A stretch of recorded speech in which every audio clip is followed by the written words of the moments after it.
Mākslinieks Jurijs Voločenko ir senas Krievijas cirka dinastijas pārstāvis. Jau vairāk kā 16 gadus viņa skatuves pārnieks un dzīves draugs ir apbrīnojami gudrais zirgs Leģions. Circus family. I was born in circus family. And my parents Esmu no cirka ģimenes, piedzimu cirka ģimenē. Mani vecāki bija akrobāti, arī mākslinieki. Un tad viņi pievērs mani cirkam. Tā izaugu par mākslinieku. Un vienreiz varbūt tas ir liktenis, ka vienreiz es satiku šo dzīvnieku zirgu. Un man šķiet, ka tas ir mans ceļš. Es sāku kā mākslinieks kopā ar savu māsu, un mums bija duets. Viņa bija mana skolotāja. Viņa bija mans lielākais draugs. Viņa man iedeva šo darbu, manas dzīves darbu. Mēs strādājām kopā kā duets ar citu zirgu. Viņi man parādīja šo zirgu pasauli, ne tikai cirka zirga. Tas ir kaut kas pilnīgi cits.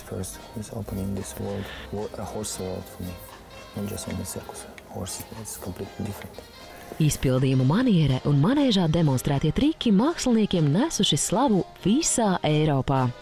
Priekšnesuma laikā netiek izmantota pavada, taču tas, kā zirgs saprot saimnieku no pusvārda, ir noslēpums.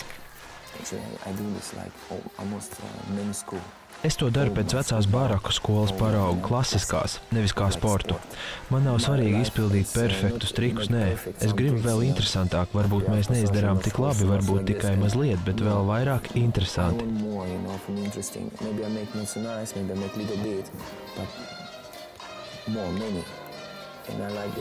Un man patīk šī vecā skola, kura diemžēl nav pārāk daudz cilvēkiem zināma.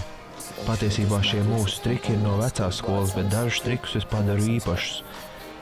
Mans zirgs lec ar lecamoklu. Jā, šis ir īpašs.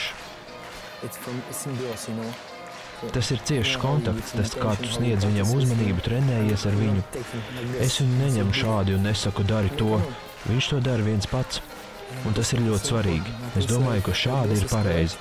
Un tā iespējams zirgs var dzīvot ļoti ilgi.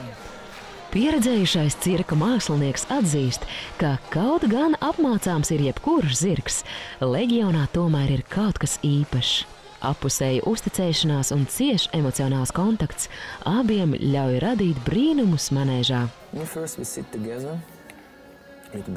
No sākuma mēs sēžam kopā, mazliet iedzeram, spēlējam šahu, un tad mēs runājamies par kaut ko.